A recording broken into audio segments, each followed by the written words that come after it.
Salut! Alors, ces dernières semaines, je vous ai parlé du nationalisme, du racisme et du spécisme. En effet, toutes ces discriminations conduisent à l'exploitation, à l'impérialisme, au colonialisme et à l'esclavage. Dans le pire des cas, ces discriminations conduisent à la guerre, au génocide et à l'écocide et par conséquence aussi à la résistance armée. Or, qui est l'agresseur, qui est coupable et qui est la victime en légitime défense? Or, pour un éco-anarchiste, pour un pacifiste, pour une personne non violente, coupable est celui qui inflige une souffrance à l'autre et la victime est celle qui subit cette souffrance infligée par quelqu'un d'autre. Et c'est bien pour cette raison que je vais continuer mon éco-jogging aujourd'hui, parce que l'éco-jogging, il prend soin de la nature d'une manière totalement non violente. Et c'est uniquement la non-violence, c'est uniquement le pacifisme qui peut établir la paix entre tous les habitants de la Terre. C'est parti!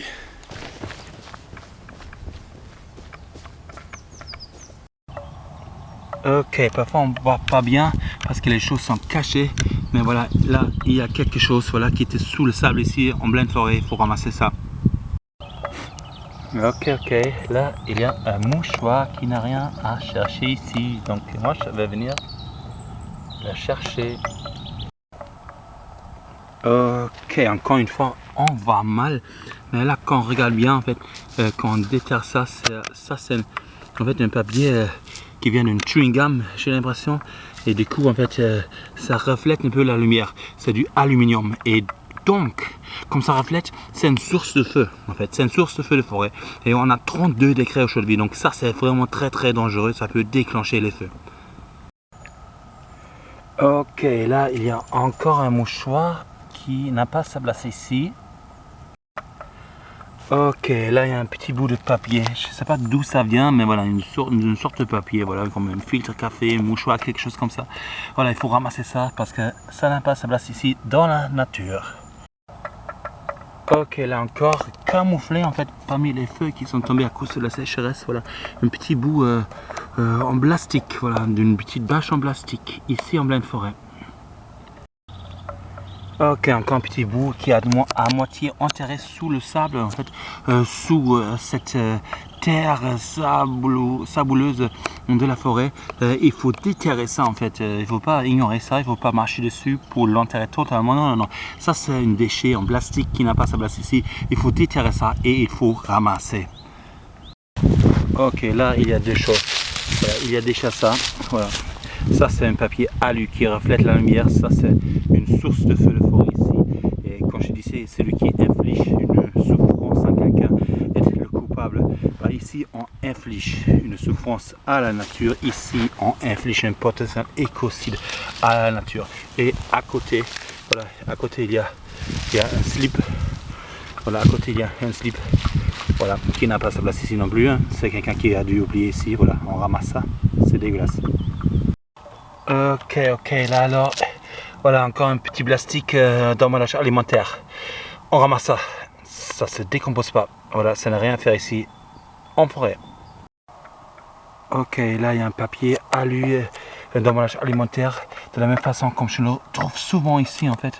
Du coup il y a vraiment une personne qui ici régulièrement et qui jette sa poubelle en fait ici dans la forêt, et c'est très grave parce qu'en fait ça reflète, ça fait effet miroir, et du coup en fait ça c'est une source de feu en fait, ça c'est vraiment une source de feu de forêt, c'est très dangereux. Ok, à 2 mètres encore une autre de la même manière, de la même sorte, donc encore une source de feu de forêt, encore un papier alimentaire, encore une source de feu. Ok, 10 mètres plus tard, voilà, encore un même papier en alu. Voilà. Donc voilà, il y a vraiment quelqu'un qui jette ça ici régulièrement, en même endroit. Ok, un papier alu d'emballage alimentaire que je retrouve souvent en fait dans ce même endroit.